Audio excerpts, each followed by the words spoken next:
If you like what you're hearing, you can support me on Patreon, patreon.com/mtgbooks.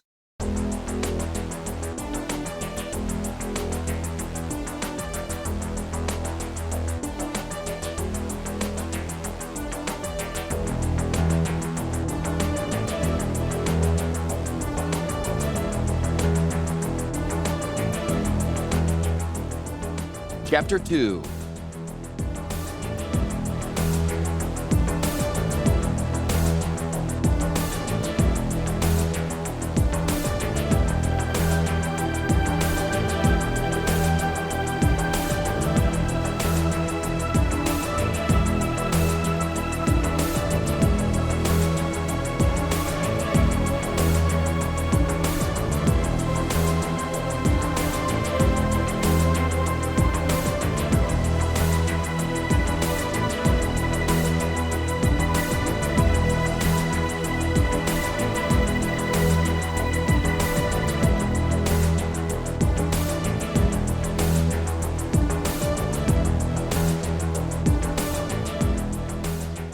Yawgmoth stepped off Pilgrim Way and stood on a rocky overlook. The desert was a vast, dun-colored disk far below. It didn't seem much of a place, but a non-place. From this height, scrub brush and stunted trees seemed only lichens clutching an infertile stone. Footpaths and game trails formed a fragile net across the ground. A single-long highway cut through the desert, and the other 8 Thran city-states to their capital, Halcyon. Yawgmoth had walked every step along that highway. The Elder Council had revoked his banishment, had summoned him from the ends of the world, and demanded that he leave his exiled comrades and report to the capital of the Empire. But they had apparently felt no need to provide transportation. While he walked Pilgrim Way, hundreds of sky ships had passed overhead. Cargoes of grain and ale were apparently more precious than Yawgmoth. He didn't mind. Yawgmoth was young, only 35, well-muscled and taller than most other Thran. His tanned skin withstood even the blazing desert sun, and thick black hair formed a natural visor over his eyes. Dirty and tattered travel robes hid a body turned to hard labor and deprivation. He didn't mind the deadly journey or the Council's insulting disregard. He was used to both.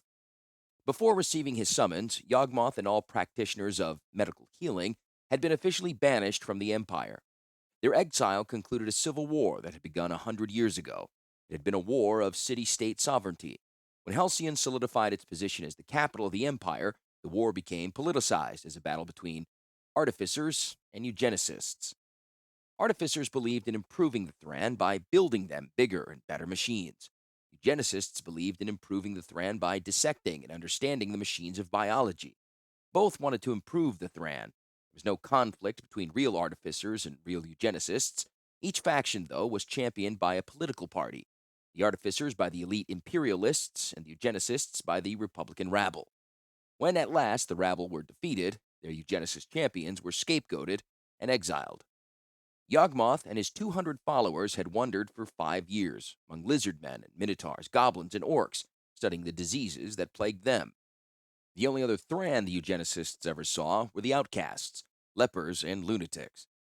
It was no matter. Lepers and lunatics aided Yawgmoth's research of pathogens and contagions. Though the Elder Council had thought banishment would punish the eugenicists for their unorthodox approach to healing, it only provided a crucible in which to perfect their art. Disease and dysfunction were not caused by evil spirits or blocked mana pathways or lunar cycles. They were caused by tiny creatures that invaded a body much like an army might invade a nation. They were caused by malfunction of physical processes. The human body was no more than a complex mechanism, a machine like a mana rig. The Thran needn't rely on healers and their attendant monkery. A rigorous study of living organisms, proper function, common dysfunction, and disease species could render a completely material and mundane program for healing. Now the Elder Council was in need of Yawgmoth's new science. The great artificer Glacian was rotting like a common leper. Magic only made him worse. He had languished for a year in this pathetic state. At last, the outcast had been summoned. A smile spread across Yawgmoth's lips. His own people finally realized they needed him. Now that they realized it, Yawgmoth would never let them forget it.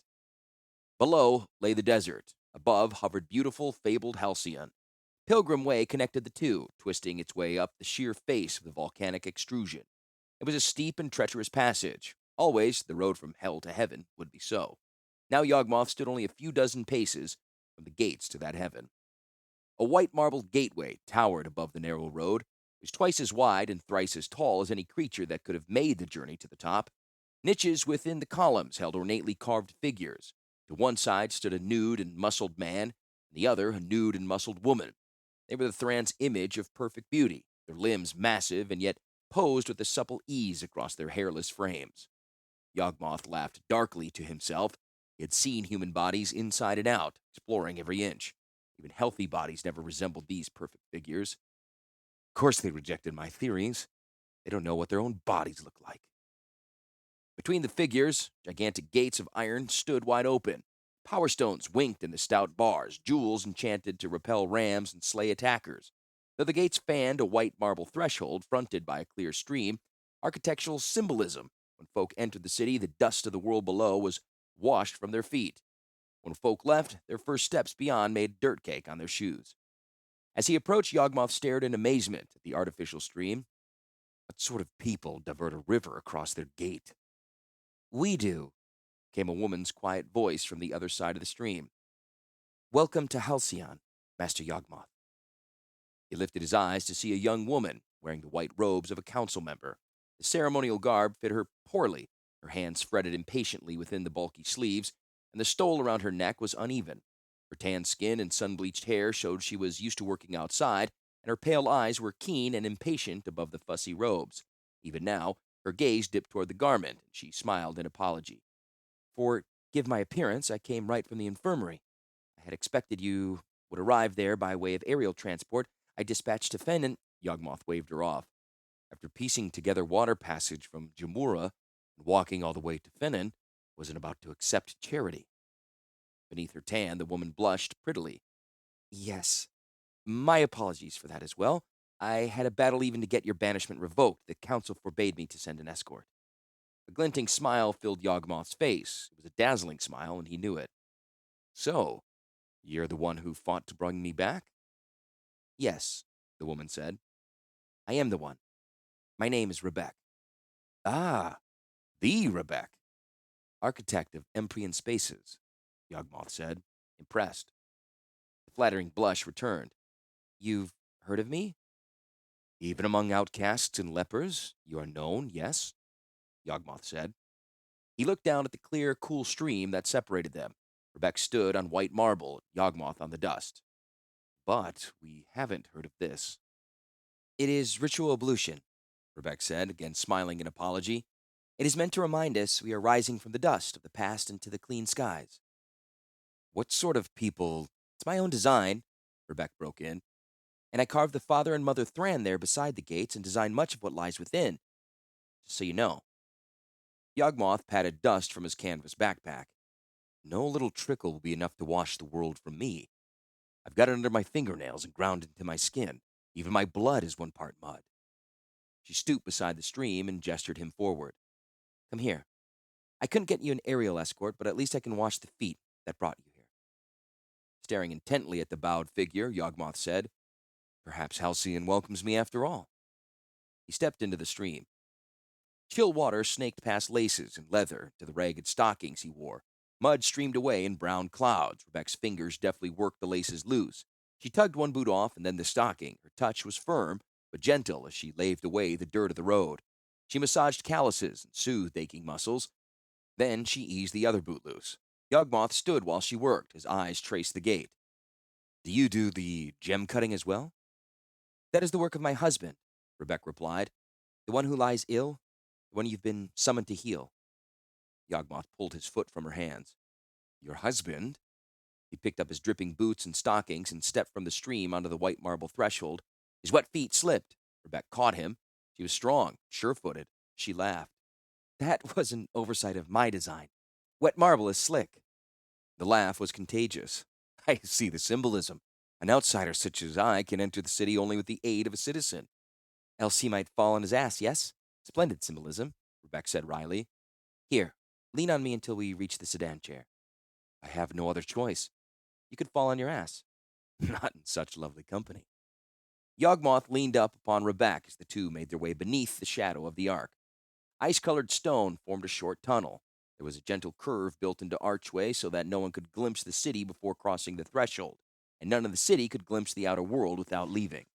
The slowly rising path reminded entrants they must ascend, and to ascend is work.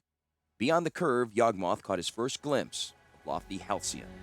The city was splendid. Sparkling districts rose through 8 terraces toward the highest point, the western plateau.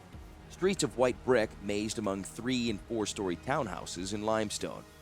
Roofs of blue tile topped the smaller and more conventional buildings, and the highest terrace towered minarets with onion domes, flying archways, and slender buttresses. A great stadium stood there. Beside it, the amphitheater, council hall, and a high court. Libraries, archives, noble palaces, temples, the city crowded the 8 terraces to the sheer edge of the extrusion. A wide white wall surrounded it all. Archways in the wall led to 5 aerial ports where merchant caravels hovered. "Beautiful city," Yawgmoth said. "Vision out of a dream." "That building there, with the stacked white terraces and the ivy-covered apse, that is the infirmary. That is where we're headed." Yawgmoth nodded. "I was about to observe that it seemed a pile of dishes ready to be washed, but of course this was one of your designs." She cocked her head. "You catch on quickly." He gestured at a nearby sedan chair, a low-slung seat encased in a fanciful framework of slender white bars. "This is our ride." "This?" Yawgmoth asked, gesturing to the delicate contraption. "I'm used to riding in wagons filled with manure." Rebecca already was climbing in. Her bulky robes hung on the sedan chair's frame. She irritably tugged it free. "Stick with me, Yawgmoth. The city's yours." "Sounds as though I will." He settled into the seat beside her. It was covered in needlework, blue and black, and the dust of Yawgmoth's robes sloughed off on the fine fabric. He gently eased his pack into a small hold behind the seat. "I brought all my rather meager supplies." "Oh, the infirmary has every possible supply," Rebecca said, checking the skies overhead. "The healers are well stocked. I'm sure they have everything you could need." "Knives, bone saws, curved needles, tissue clamps, leeches, shunts, opiates, soporifics, spirits?" A grim look came over Rebecca's face. "I'm glad you brought your supplies. I forgot how revolutionary your treatments are." She cupped her hand beneath a power stone and raised a setting of silver. Fingers gently contacted the stone, and she pulled upward. Though the stone did not lift, the craft did. It glided smoothly, soundlessly up into the air. The vast gate fell away. Blue tile rooftops replaced white brick streets. Yawgmoth stared, intrigued. "Speaking of revolutionary, imagine that this gem is the sedan chair. By pressing the base of it, I lift the craft and us into the air. To turn, I merely press on one side or the other. To lift the bow or stern, I apply pressure there." "And what if you let go?" Yawgmoth asked, pulling her hand away. The jewel remained where it had been, suspended on its mounting. The craft remained in place as well. Rebecca smiled. "It's my husband's design. It cannot fall from the sky. A chair could hang safely forever." "Unless the power stones failed?" Yawgmoth said as the craft nosed out above retreating rooftops. "Power stones don't fail," Rebecca said. "They do fail," Yawgmoth said. "They will fail." The white streets of the city jagged by below. Once charged, they're harder than diamonds, than adamantite. They are geometrically perfect, and unless geometry changes, they will not fail. Yawgmoth pointed toward the edge of the infirmary, where workers clamored among scaffolds and cement forms. "What happened to that wing of your infirmary?" Rebecca stared sharply at the man, but the craft never faltered. "You heard of the accident, then? Talk on the road?"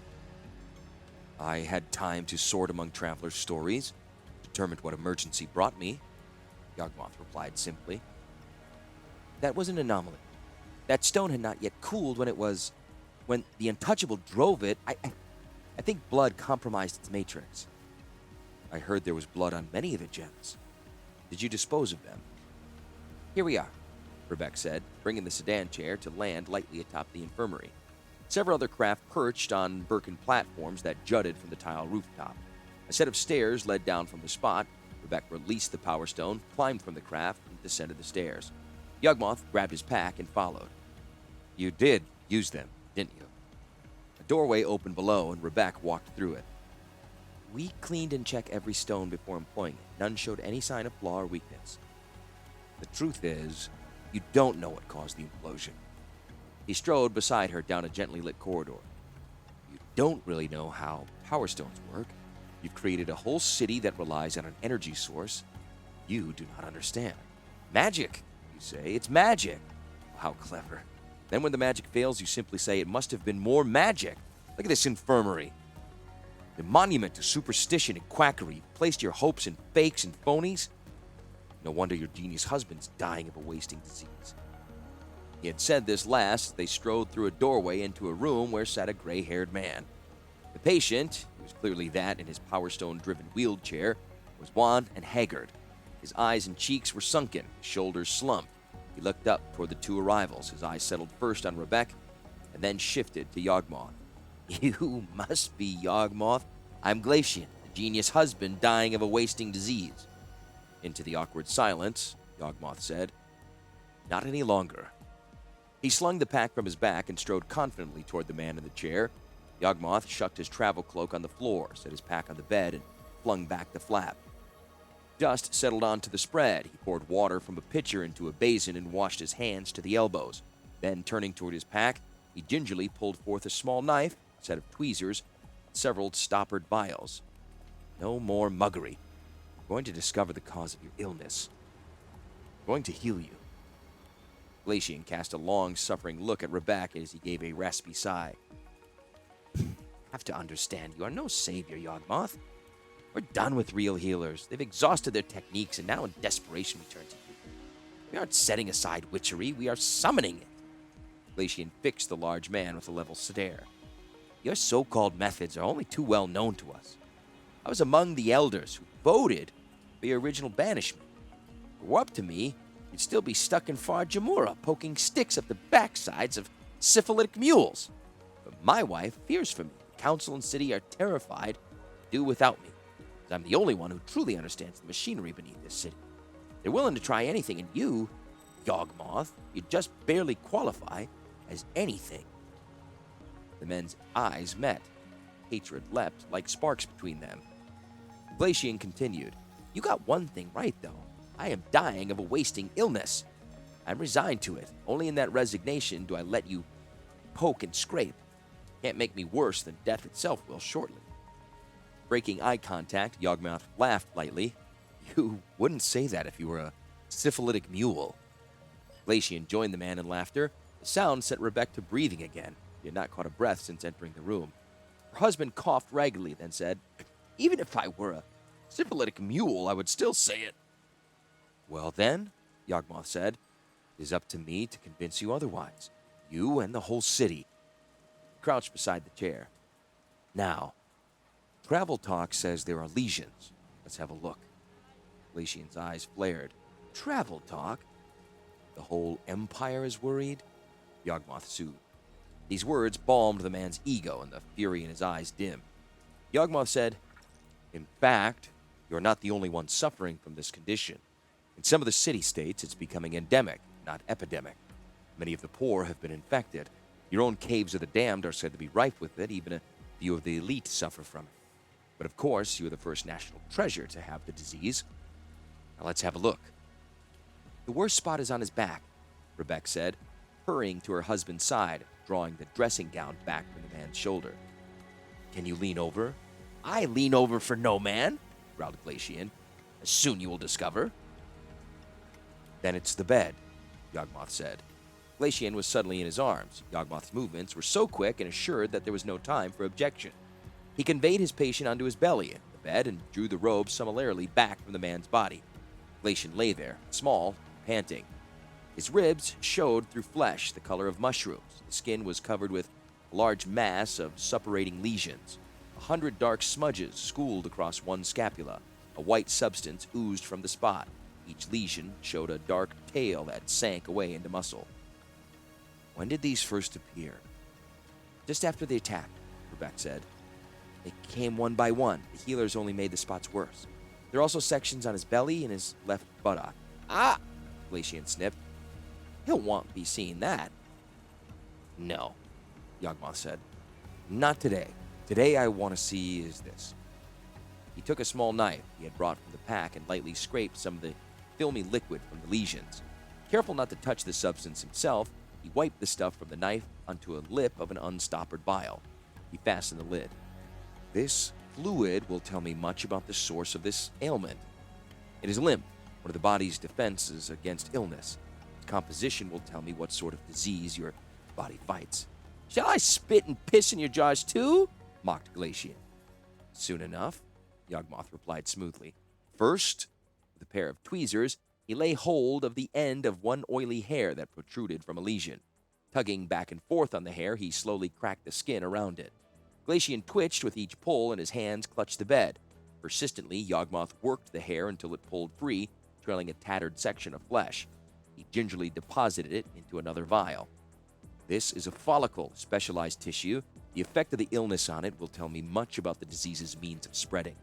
Why don't you just carve up my back? Glacian protested. Yes, why not? Yawgmoth replied. The tip of his knife sliced into the healthy skin just beyond one large lesion. With slow precision that might have seemed relishing, Yawgmoth insinuated the blade beneath the lesion, cutting deeply enough to take the tail of the infection along with the main body. Glacian's knuckles grew white on the bed. Yawgmoth finished the cut and drew the disc of skin up in a pair of tweezers. Dark blood welled up in the hole he had made. And this is the ailment in microcosm. This will tell me how it develops.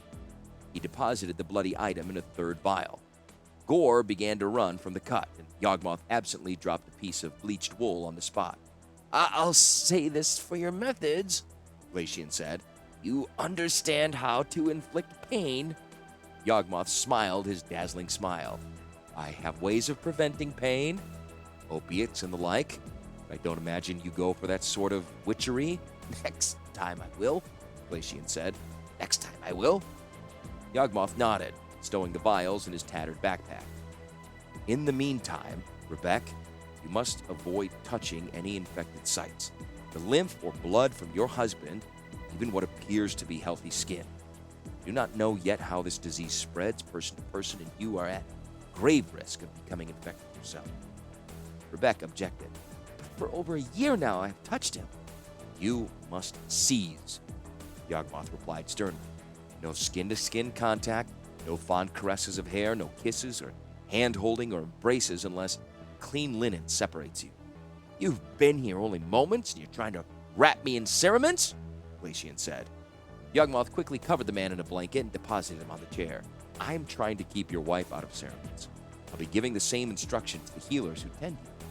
He closed his backpack and lifted it and his cloak. Now, I need a bath and a rest, some place to work over the samples. Rebecca crouched beside her husband's chair, hands nervously shied from the man's skin and clothes. Distractedly, she said, I've arranged apartments nearby, a short walk so you can easily reach my husband at any hour. There's a workspace, tables, cabinets, ample light, splendid view. Another of your designs? Yawgmoth teased. When Rebecca nodded, he laughed. Stick with me, you said. The city will be yours. He took her arm and drew her up away from her husband. I'm sticking with you.